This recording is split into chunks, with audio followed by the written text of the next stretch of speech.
Hi, my name is Brendan Hall, and I'm a psychotherapist and facilitator in San Francisco.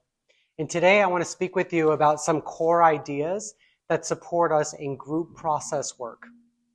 And it's a really unique experience to do transformational work in group. Many of these concepts support us in moving into radical aliveness, which is a way of living and working with others. It's an attitude and a path that you can learn more about in some of my other videos. Now, I work from a non-expert model, and what that means is I want you to feel free to pause the video after I introduce each idea and reflect for yourself what it means to you before I share my thoughts. Connection is primary. Trauma happens in relationship. So whatever comes up for you with others in a group, your triggers, conflict, let the group become a safe space to heal it.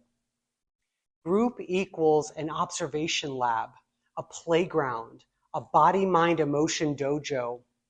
You can get a chance to observe yourself, play around with what lies underneath, and put into practice other ways of relating.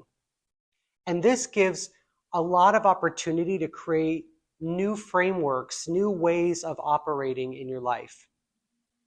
Stay in relationship. Group will bring up stuff for you. You may want to disconnect, run away, or attack, however it looks according to your defense structure. Stay. Find out what happens when you stay. Be vulnerable. Our defenses originated to protect us, but usually they end up sabotaging us. The way to freedom is to not build better defenses, but to see our defense, understand its inception, and to recognize how it no longer serves. The way forward is through vulnerability. Vulnerability is underneath the defense. And when we hold space for the vulnerability, we create a healing process, and it begins to release the need for the defense. A big way to be vulnerable is to name what's here in the moment, instead of trying to organize into what you think should be here. Go to the body. Our body is a powerful reflector of what is true for us in the moment. Sometimes the mind tells us untrue stories or assumptions, or it judges, and then our emotions hitch onto them, and then our body reacts. But if we start with the body, we're more likely to bypass all those stories and come to a deeper understanding of what's going on below the surface. Practice accountability without defense or shame. Intentionally seeing what we do and being accountable for it requires the ability to walk a razor's edge. On one side, we might want to push back, attack, defend, deflect. On the other hand, we might want to collapse into shame or paralysis. So staying the razor's edge means slowing down, observe what you do, and embracing accountability along with self-compassion. Own all of your shadow. The shadow or lower self or wounded parts, whatever you want to name it, these are all parts of ourselves that we suppress, deny, or disown. They include our hidden fears, our insecurities, and unresolved emotions that we keep hidden from ourselves and from others. Owning all of your shadow involves acknowledging and integrating those aspects, bringing them in to achieve greater self-awareness and personal growth. In a group, we strive to accept and daylight our destructiveness or ways that we stay separate with a non-shaming heart. And we're owning and expressing these parts above board.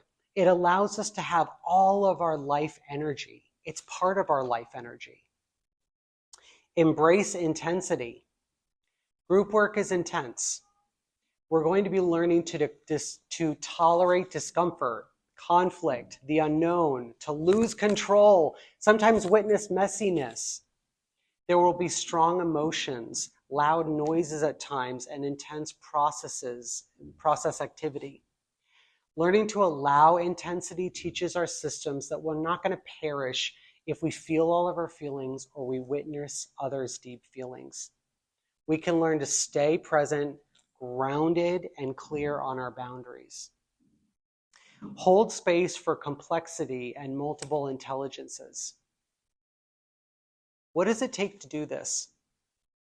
Making connection primary, committing to staying in a relationship, vulnerability, accountability without defense or shame, embracing intensity, and curiosity over this is so. Humans in life are not simple. It's not black or white. Are you willing to learn more about others' experiences? And last but not least, trust the process. This work is about freedom. Freedom means having all of our energy and occupying ourselves so fully that we can make choices and have relationships in the present based off of where we're at in the present, not based off of unprocessed pain or ways that were shaped from the past. The pathway is to observe ourselves, recapitulate the past that has shaped us, and feel the unfed feelings along the way. And this takes time, and sometimes it's messy and it's uncomfortable. And at times, if you're focused myopically, it's hard to see the sense of the bigger picture, but trust the process. And I want to say, trust yourself. Group is a collective consciousness comprised of individuals coming together. Trust your impulses, your intuition, your body, and if you're disconnected from those places, are you open to listening and finding out what's true for you?